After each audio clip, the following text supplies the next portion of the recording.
En una cálida noche del 82 antes de nuestra era, Roma pugna por controlar a uno de sus generales.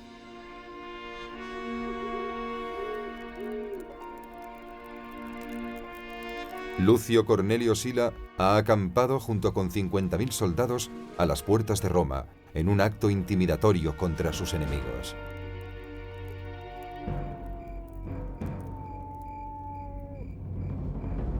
Sila es un astuto político y un brillante general. Acaba de regresar de una triunfante campaña de 4 años en Oriente y está acostumbrado a lograr lo que se propone.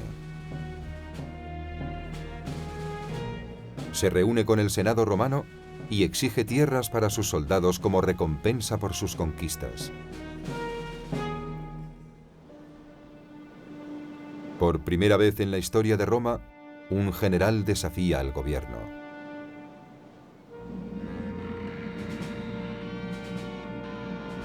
Los senadores se niegan. En juego está el mismo futuro del Estado romano. ¿Puede el gobierno civil de Roma controlar la ambición de sus generales o la fuerza bruta triunfar sobre el imperio de la ley?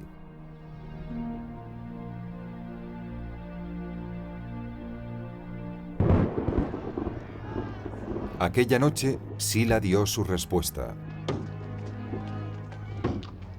Envió una lista de sus enemigos políticos con el precio de la recompensa al lado de cada nombre.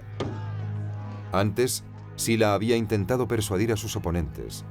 Ahora amenazaba con matarles. Fue un baño de sangre. Murieron miles de personas.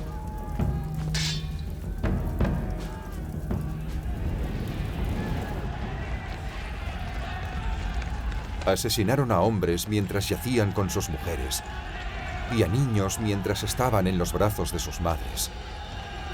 Y los asesinados en la agitación del momento no fueron nada comparados con los que degollaron solo por sus propiedades. Plutarco.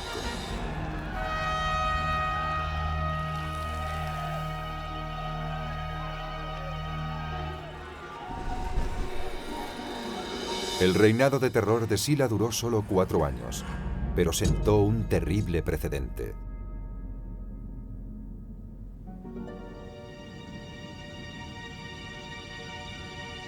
Un general había regresado de la guerra y había convencido a una parte del ejército romano para que le ayudara a alcanzar el poder de Roma.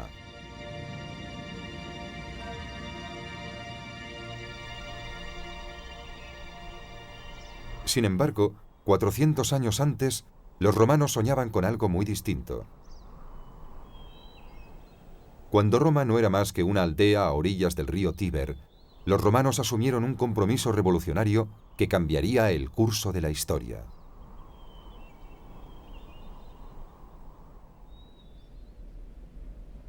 Tras años bajo la tiranía de los etruscos, soñaron con un gobierno basado en la moderación, la confianza y el imperio de la ley.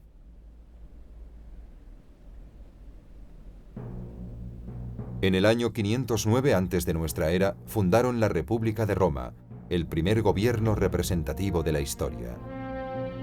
Su lema era SPQR, Senatus Populusque Romanus, el Senado y el pueblo de Roma.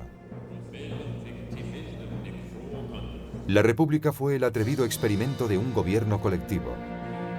Los campesinos ricos y los pobres aceptaron compartir el poder. Los ricos servían a Roma en su papel de líderes, los pobres en su papel de soldados. A cambio, todos tenían derecho a decir cómo tenía que ejercerse el gobierno. Los romanos sabían que la clave para el éxito de la República era un liderazgo responsable, y en Cayo V Quinquinato encontraron un modelo de conducta legendario.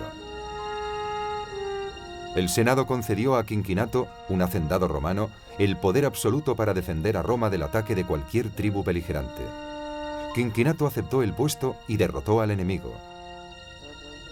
2 semanas después dimitió de su cargo voluntariamente y volvió humildemente a su antiguo trabajo. Su sentido del deber, del sacrificio y de la lealtad al Estado personificaban todo lo que la nueva república defendía.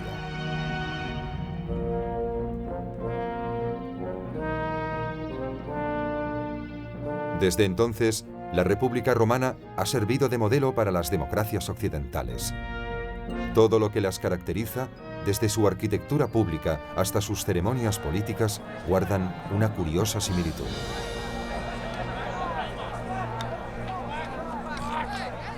Una vez al año, toda la ciudad votaba a sus líderes.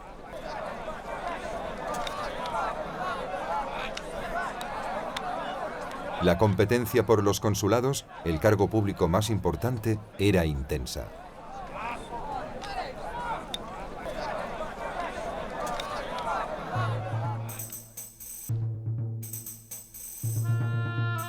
Los candidatos perdedores acudían a sus asesores. Si se pudiera arreglar, debería plantearse un discurso más escandaloso, mencionando los crímenes, vicios y sobornos de vuestros competidores. Quinto.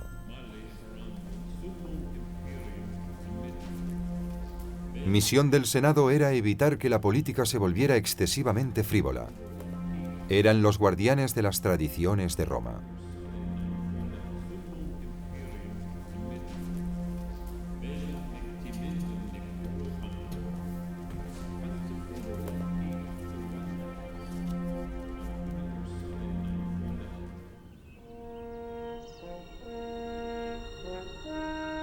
Bajo sus vigilantes ojos, la joven república fomentó un sentido de orgullo cívico que constituiría los cimientos del Imperio Romano.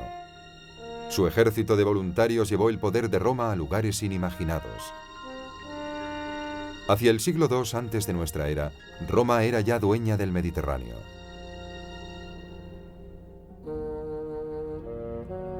Sin embargo, y pese a su éxito, Roma ocultaba serias contradicciones. Las mujeres tenían pocos derechos y no existía el sufragio universal. Las elecciones siempre eran manipuladas por los ricos. La igualdad política nunca fue un ideal romano. Vivían en un mundo de extremos. Mientras los ricos discutían sobre la decadencia de las costumbres, el 95% de la población luchaba por sobrevivir.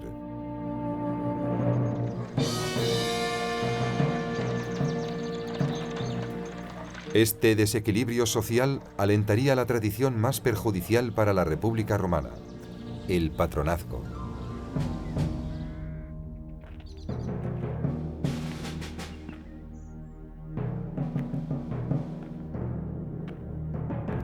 Todas las mañanas, al amanecer, los pobres se reunían en los patios de las casas de los ricos. Estos patronos ricos se encargaban de cubrir las necesidades de sus clientes. Algunos necesitaban un trabajo, otros consejo legal. A cambio, los clientes prometían el voto a los patronos en las siguientes elecciones. Pero los grandes patricios de Roma también eran los grandes políticos de Roma, y a menudo las obligaciones que contraían con sus clientes entraban en conflicto con el cumplimiento de sus deberes hacia el Estado. Su lealtad quedaba comprometida y los ideales de la República en peligro. El conflicto entre el clientelismo y la política estaba destinado a estallar.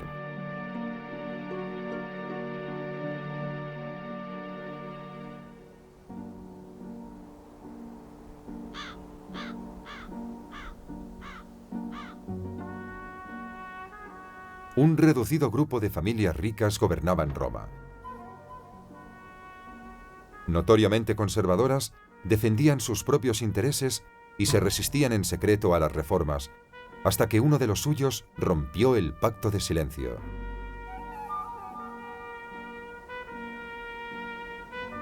Tiberio Graco había nacido privilegiado.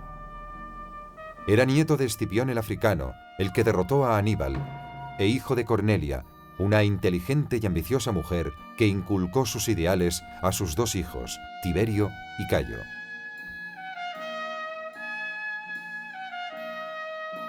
Les dijo que estaba harta de que la llamaran la hija de Escipión, su padre.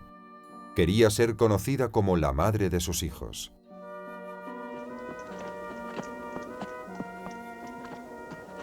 En el año 143 antes de nuestra era, el joven Tiberio dejó Roma para unirse a las legiones en España.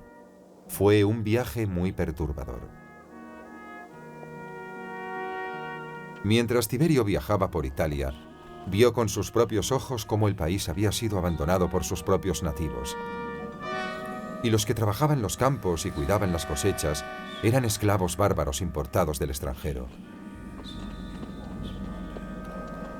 Pero por encima de todo, fue la misma gente la que le infundió la energía y la ambición al rogarle que recuperara la tierra pública para los pobres. Plutarco. El ambicioso aristócrata había encontrado una causa para combatir por ella.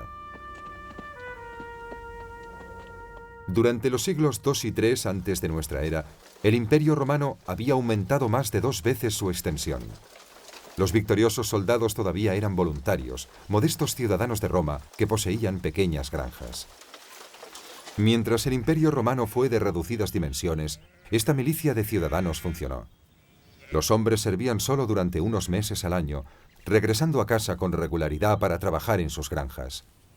Pero volver a casa para la cosecha se hizo imposible a medida que el imperio crecía y los ejércitos se hallaban conquistando tierras lejanas en África, Asia o el norte de Europa. De modo que los aristócratas aprovecharon su ausencia para aumentar sus posesiones. Las nuevas haciendas reportaron pingües beneficios a la aristocracia romana, que emplearon en comprar esclavos para trabajar en sus tierras. Así, cuando los veteranos volvieron de la guerra, habían perdido su tierra, que quedaba en manos de los ricos, y sus trabajos en manos de esclavos. Tiberio Graco prometió cambiar todo eso.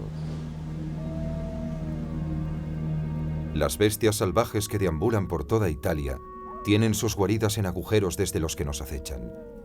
Pero los hombres que luchan y mueren por su país gozan del aire y de la luz del sol, y nada más. Su destino es vagar con sus hijos sobre la faz de la tierra sin ningún techo. La verdad es que nuestros soldados luchan y mueren para proteger la riqueza y el lujo de otros. Les llaman los señores del mundo, pero no poseen ni un palmo de tierra que sea verdaderamente suyo. Graco.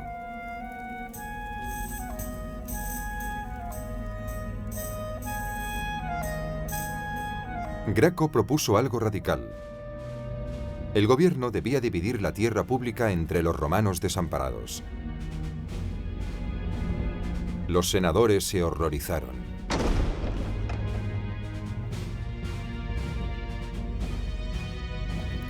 Ese plan amenazaba sus propias haciendas y, en consecuencia, su supervivencia política. Si se aprobaba, convertiría a Tiberio Graco en el ídolo de la masiva clase baja romana y, por tanto, en el hombre más poderoso de Roma.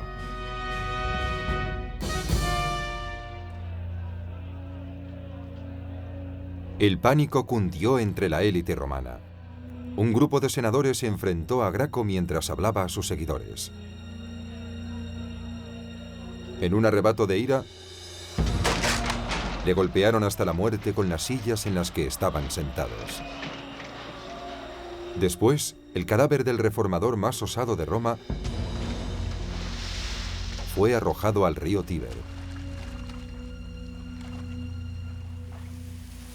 A pesar de todo, Graco había revolucionado la política romana. Defendiendo las necesidades de los pobres, había demostrado cómo un aristócrata ambicioso podía superar a sus colegas conservadores. Pero el poder sobre el pueblo no haría más que dividir a los líderes de Roma. Al final, pondría en peligro la misma república.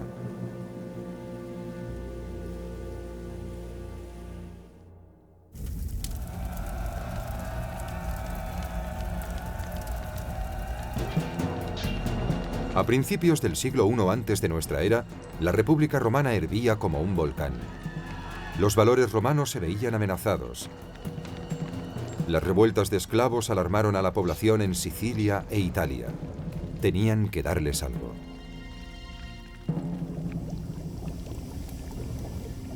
La maltrecha república encontró a un insólito defensor. Nacido en un taller de tintes de la Italia central en el año 106 antes de nuestra era, Marco Tulio Cicerón dedicó su vida a oponerse a la codicia y a la violencia que amenazaba su mundo. Fue un hombre que se hizo a sí mismo, que adquirió renombre como abogado y orador en Roma, gracias a la elocuencia e inteligencia con las que desarmaba a sus ricos oponentes. Cicerón creía que la clave del futuro de la República residía en su pasado. En él, Cicerón vio la imagen de Quinquinato y los ideales de moderación y autosacrificio que encarnaba.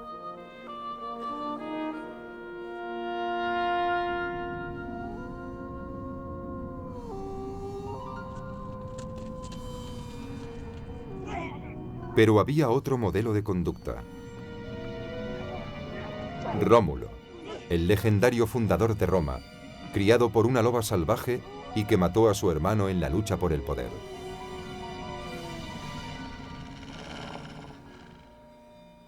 En la leyenda, codicia y traición eran virtudes inherentes a la fundación de Roma y amenazaban con ser las más duraderas. Preferiría ser el primero en una aldea bárbara que el segundo en Roma. Julio César. El ciudadano más famoso de Roma nació en el seno de una familia aristocrática en el año 100 antes de nuestra era. Como todos los jóvenes aristócratas romanos, Julio César tenía un profundo sentido del destino. De niño, se atrevió a afirmar que era descendiente de la diosa Venus.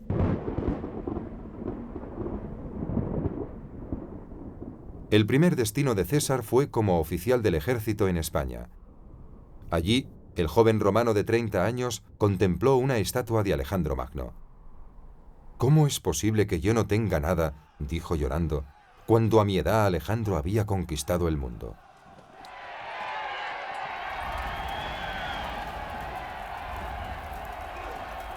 Los políticos romanos siempre habían organizado grandes espectáculos para impresionar a los votantes. En el año 63 antes de nuestra era, César les superó a todos. 640 gladiadores lucharon hasta la muerte en sus primeros juegos públicos. Era una demostración de poder sin precedentes. Fue generoso en sus gastos. Compró una fama efímera a un alto precio. Plutarco. Pero César sabía que había dos secretos para conseguir el poder de Roma. Uno era complacer al pueblo. El otro, comandar un ejército victorioso. En el 59 antes de nuestra era, César se convirtió en el comandante en jefe de la Galia, la actual Francia. 9 años después, 1 millón de galos habían muerto o habían sido esclavizados. Fue un acto flagrante de genocidio.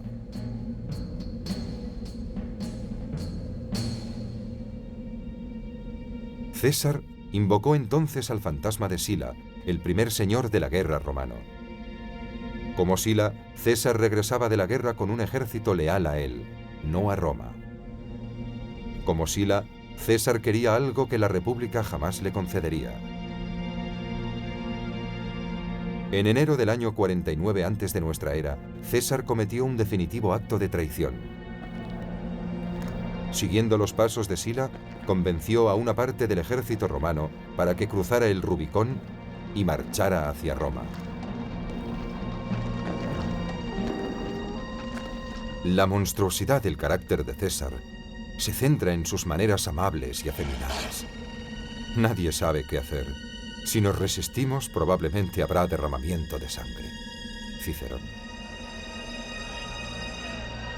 Rápidamente, el Senado eligió a Pompeyo, conquistador de Oriente, para defender a la República. Pero César quería el poder absoluto, incluso a costa de una guerra civil. Los dos generales más grandes de Roma se encontraron en Grecia. Hermano contra hermano, águila contra águila, bandera contra bandera, ciudadanos ¿Qué significa esta locura? Vulcano. Pompeyo no era rival para César y la enorme fuerza de su ejército. Pompeyo huyó a Egipto, pero finalmente cayó asesinado por los espías de César. El destino de la República pendía de un hilo.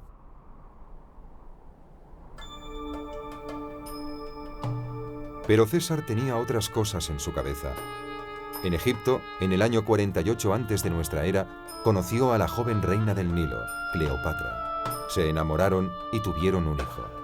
Cleopatra convenció a César para que le ayudara a expulsar a su hermano y arrebatarle el trono de Egipto. Más tarde, en el año 46, acompañó a César en su viaje de regreso a Roma. Cleopatra despertó el sentimiento de vulnerabilidad en los romanos. La vulnerabilidad no era algo que César comprendiese. Veni, vidi, vici. Llegué, vi y vencí era el lema de este precipitado regreso a la ciudad de Roma.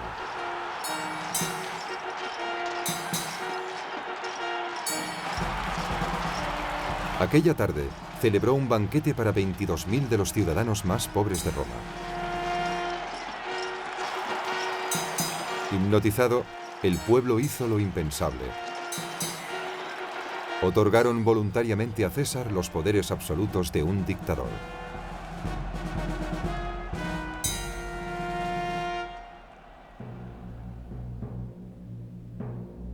Pero entonces César sorprendió a todos. Empleó su control total no para vengarse, sino para hacer reformas sociales. Como Graco, César dio a los pobres de Roma lo que querían. Se aseguró de que ningún ciudadano romano pasara hambre.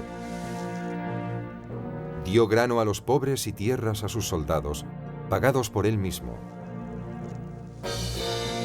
César, el dictador benigno, fue increíblemente popular. Al igual que Graco, para algunos era excesivamente popular. Era un hombre que deseaba desesperadamente ser el rey del pueblo romano, el señor de todo el mundo. El hombre que crea que una ambición tal es moralmente correcta, debe de estar loco. Cicerón.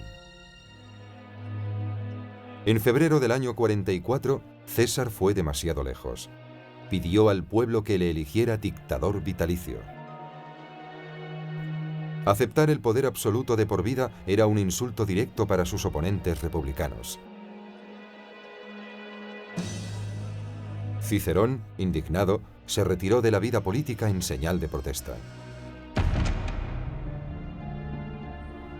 El Senado no fue tan suave. Invitaron a César para que explicara sus propósitos. Eran los idos de marzo.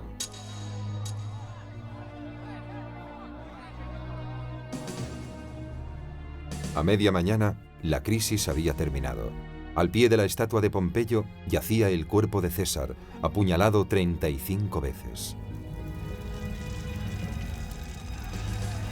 La plebe romana se enfureció. En el funeral de César encendieron antorchas de la pira mortuoria y prendieron fuego a las casas de los asesinos.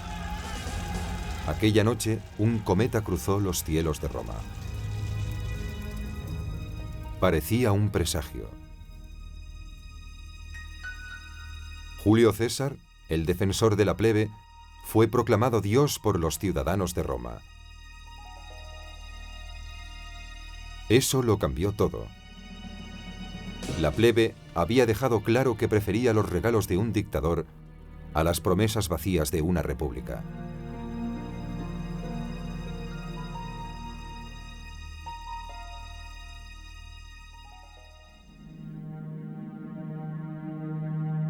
Dos rivales se disputaron el poder absoluto del dictador fallecido. Octavio, yerno de César y su heredero,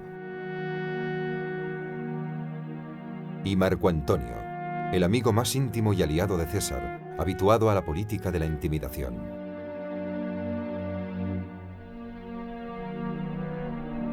En el año 43, Marco Antonio empujó al ejército a sublevarse y cercó al Senado. La República se veía de nuevo asediada. Cicerón volvió de su retiro para atacar a Marco Antonio. Pensó que Octavio era la última oportunidad de la República. Cicerón se enfrentó a Marco Antonio en el Senado. Tu ambición por reinar es tan feroz como la de César. Ofrecería gustoso mi propia vida, si con ello nuestra nación conservara la libertad. Cicerón. Marco Antonio se tomó las palabras de Cicerón al pie de la letra, y 2 meses después, sus hombres asesinaron al más acérrimo defensor de la República. Le cortaron las manos y las exhibieron por las calles de Roma. Con su muerte, la República Romana entró en crisis.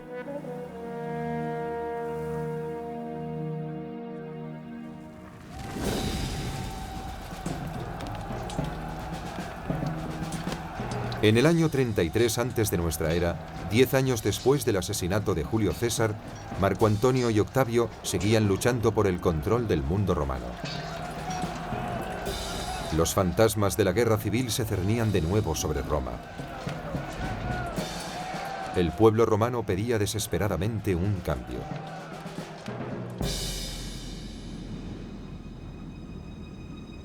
El gobierno de un solo hombre es el único remedio para un país inmerso en el caos. Tácito. Finalmente, Octavio derrotó a Marco Antonio en el año 31 y se convirtió en el indiscutible gobernante de todo el mundo romano. Pero su mayor victoria fue como estadista.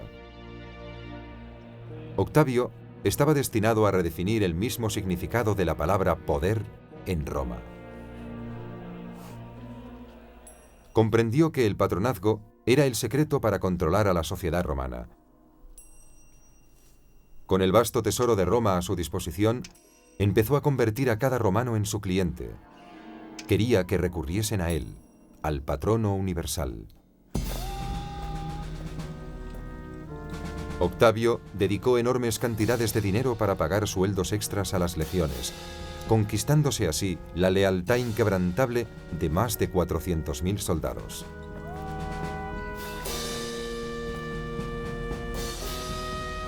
Después complació al pueblo como nunca nadie lo había hecho, aumentando la distribución de grano y construyendo acueductos para llevar agua fresca a los pobres de Roma. A continuación, Octavio se centró en el ritual más importante de todos. Organizó los juegos más sangrientos que jamás se habían visto. Fieras salvajes y gladiadores lucharon durante días en el abarrotado estadio. Seducido, el pueblo le otorgó todo el poder que pedía. Entonces el Senado romano sorprendió a todo el mundo. En el año 27 concedió a Octavio lo que había negado a César, el derecho constitucional al poder absoluto de por vida.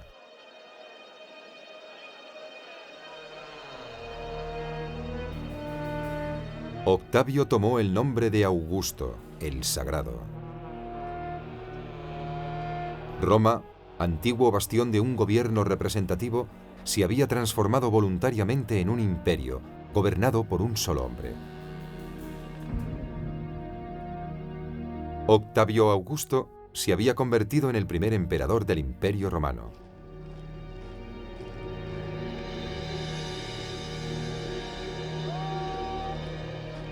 Dos 2000 años después, Benito Mussolini, el último dictador fascista de Roma, modeló su imagen con el ejemplo del primer emperador de Roma en aspectos reveladores.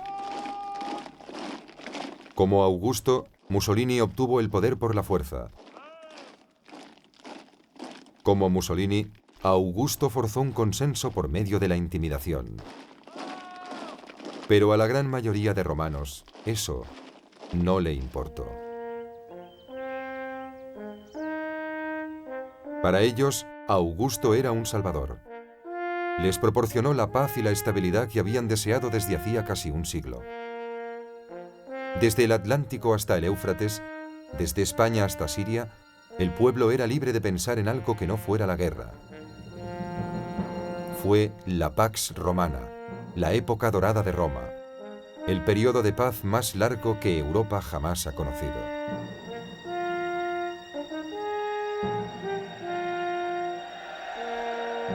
Sin embargo, el artífice de la paz nunca disfrutaría de su logro. Augusto estaba obsesionado por la duda que angustió a todos los emperadores romanos. ¿Qué pasaría en Roma cuando él muriese?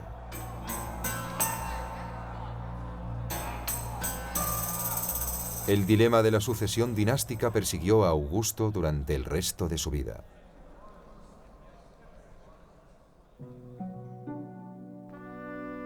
Su matrimonio con Livia no le había proporcionado herederos varones.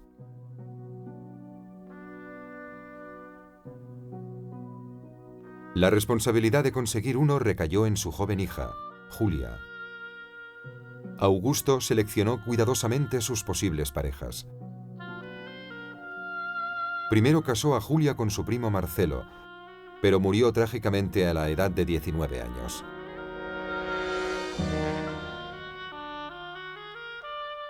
Entonces la casó con Marco Agripa, asesor militar de su padre. Era 30 años mayor que ella. También murió. Finalmente la entregó a Tiberio, su propio hermanastro. Lo único que tenían en común era su recíproca aversión. Abrumada por los matrimonios pactados, la pobre Julia buscó el amor en otros hombres. Los rumores se extendieron por toda Roma. La desvergüenza de su hija va más allá de lo imaginable. Se ha entregado a incontables amantes. El mismo foro en donde su padre propuso una ley contra el adulterio, ella lo ha elegido para sus depravaciones. Diariamente hace vida de prostituta, vendiendo sus favores incluso a desconocidos. Séneca. Augusto estaba atrapado. 10 años atrás había aprobado leyes draconianas prohibiendo el adulterio, bajo pena de exilio o muerte.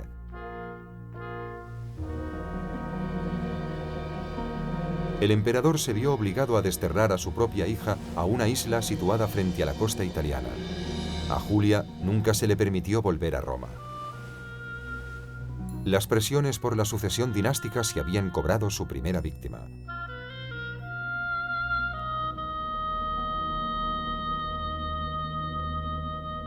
El primer emperador de Roma murió en el año 14 de nuestra era, a la edad de 76 años.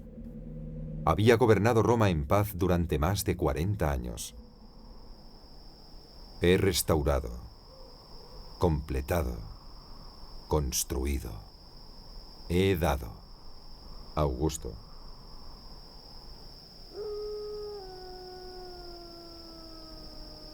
Augusto había dado a Roma orgullo, estabilidad y prosperidad.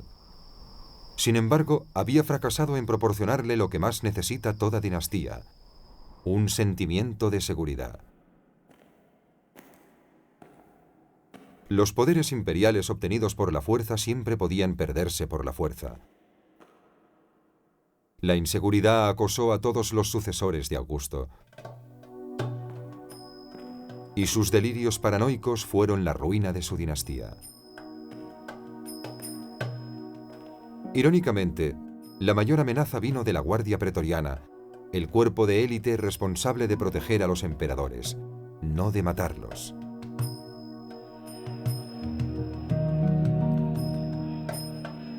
Los problemas no tardaron en surgir durante el reinado de Tiberio, el segundo emperador de Roma, quien tuvo que luchar contra la sombra de Augusto en todo su reino. En el año 23 de nuestra era, después de 9 años en el trono, Tiberio se retiró a descansar a la isla de Capri, extenuado por la presión del poder en Roma.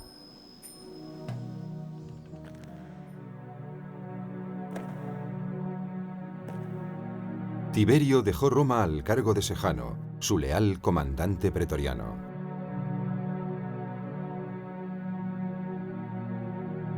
Pero Sejano no quería ayudar al emperador. Quería ser emperador.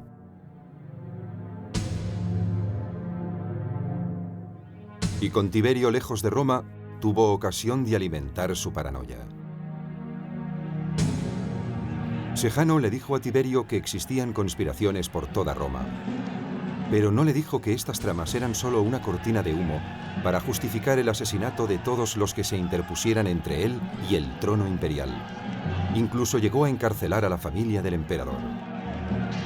Agradecido, Tiberio nombró a Sejano su cocónsul en el año 31 de nuestra era. Finalmente, la verdad llegó a Capri. El emperador actuó con rapidez. Invitó a Sejano a ir al Senado prometiéndole un ascenso. Pero en realidad no se trataba de una carta de ascenso, era una orden de arresto. Sejano nunca llegó a juicio. Su traición sacó a la luz un problema fundamental de la Roma imperial. Todo el mundo sabía que la Guardia Pretoriana vigilaba al emperador, pero ¿quién vigilaba a la Guardia Pretoriana?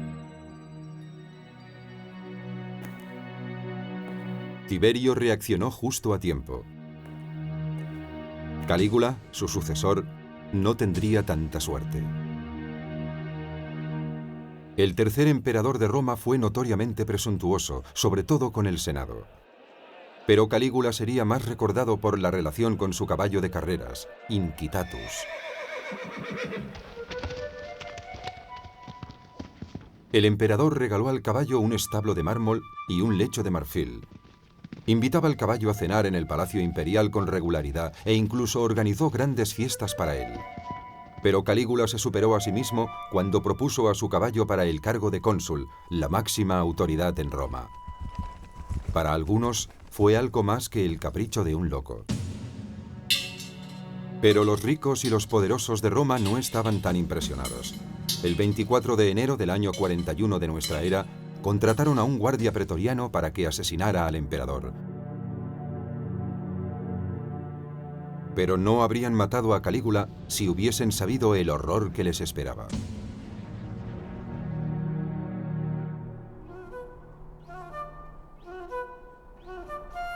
A mediados del siglo I de nuestra era, los romanos pensaron que lo peor había pasado ya.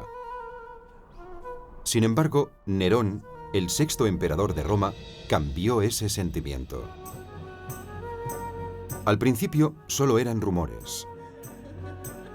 Nerón practicaba toda clase de obscenidades. Y después de corromper casi todas las partes de su cuerpo, finalmente inventó un juego original. Vestido con pieles de animales salvajes, le soltaban de una jaula y atacaba los órganos genitales de los hombres y las mujeres que había a su alrededor. Suetonio. ¿Se había vuelto loco el poder imperial? Sin embargo, Nerón fue al mismo tiempo víctima y verdugo del poder imperial.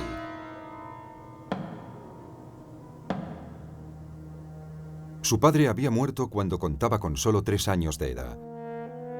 Fue criado por su despótica madre, Agripina, que tenía una sola ambición: hacer emperador a su hijo. El joven Nerón nunca compartió su pasión por el trono. De niño mostró más interés por el arte que por la política, pero su madre ridiculizaba deliberadamente su talento musical. En el año 54 de nuestra era, a la temprana edad de 16 años, Nerón se convirtió en emperador a regañadientes. Comenzó haciendo lo que se supone que tienen que hacer los emperadores. Hizo regalos a los pobres, construyó inmensos baños públicos y ofreció dinero a cada ciudadano romano. Parecía que Roma estaba en buenas manos, pero ¿de quién eran en realidad aquellas manos? Agripina seguía ejerciendo una humillante influencia sobre su hijo. Acuñó monedas en las que aparecía al lado del emperador. Nerón se enfureció. Entonces aplicó sus energías a algo que le apasionaba y en lo que pensaba que era bueno: el teatro. Sin embargo, los actores de Roma normalmente eran esclavos, cortesanos o extranjeros, nunca emperadores. ¿Cómo se podía tolerar, oír y menos ver a un romano, un senador, un César, un emperador nombrado en el programa como actor? Al ponerse la máscara de un actor, ha rechazado la dignidad de su soberanía. Casio Dio.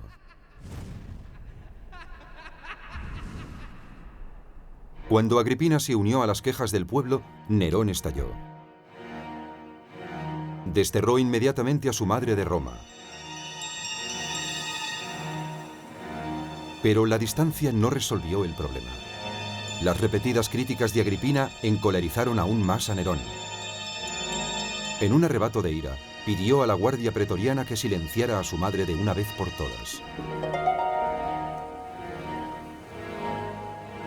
Los romanos quedaron horrorizados. Era el primer signo del creciente desequilibrio del emperador. Nerón se esforzó por recuperar su imagen pública.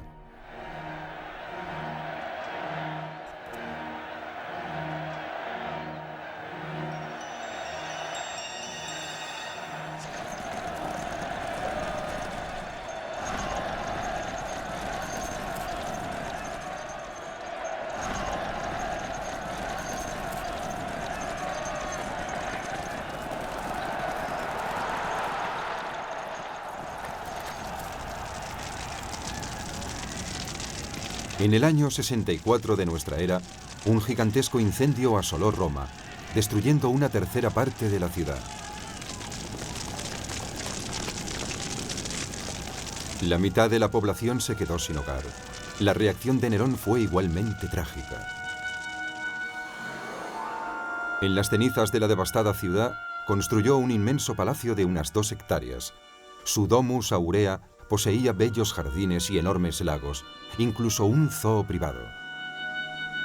Por fin, el emperador tenía lo que siempre quiso: un lugar plácido donde retirarse de la vida política.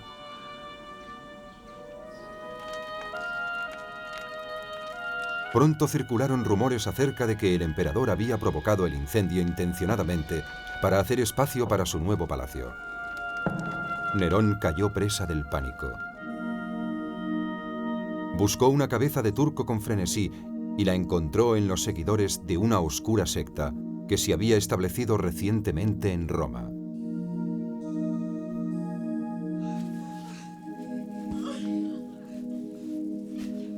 Nerón convirtió en culpables y castigó con la crueldad más refinada a una clase odiada por sus vicios, que el pueblo llamaba cristianos. Muchos de ellos fueron condenados, y la burla los acompañó hasta su muerte. Les cubrían con pieles de animales salvajes y los lanzaban a los perros o les obligaban a llevar pesadas cruces y luego los quemaban para que sirvieran como antorchas. Tácito.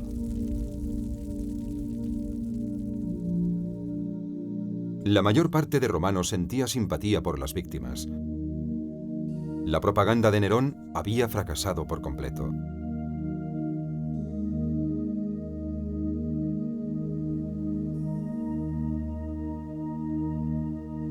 Una vez más, se refugió en sus propias fantasías artísticas y partió para realizar una gira musical por Grecia. Solo los griegos aprecian mi arte. Ellos sí escuchan la música. Nerón. No es sorprendente que el hombre más poderoso del mundo ganara todos los concursos en los que participaba. El emperador sobornaba a los jueces y obligaba a la audiencia a estar en silencio durante su interpretación. No se permitía a nadie dejar el teatro durante los recitales, aunque tuviera un motivo urgente para ello. Se sabe de mujeres del público dando a luz y de hombres tan aburridos que les sobrevino la muerte escuchando y se los llevaban para enterrarlos. Suetonio.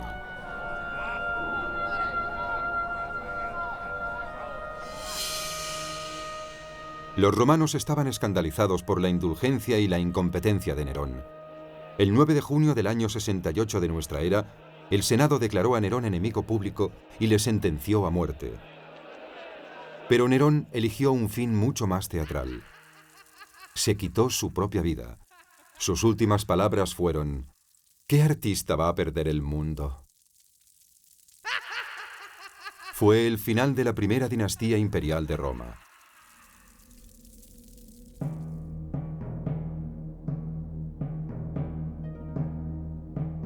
Augusto había gobernado con moderación y Tiberio con indiferencia. Nerón no había gobernado en absoluto. La trágica caída de la primera dinastía imperial de Roma resonaría durante los siglos venideros. Seguiría habiendo emperadores en Roma durante 400 años más, pero en todas las dinastías se repitió el mismo ciclo de poder. Como Augusto, empezarían prometiendo tiempos mejores. Su generosidad conferiría a Roma su grandeza. Sus ejércitos garantizarían la paz en el imperio. Pero como en el caso de Nerón, sus reinados acabarían en catástrofe. Los excesos minarían la grandeza de Roma y los delirios llevarían a la muerte a millones de personas. Poder y gloria. El destino de la Roma imperial.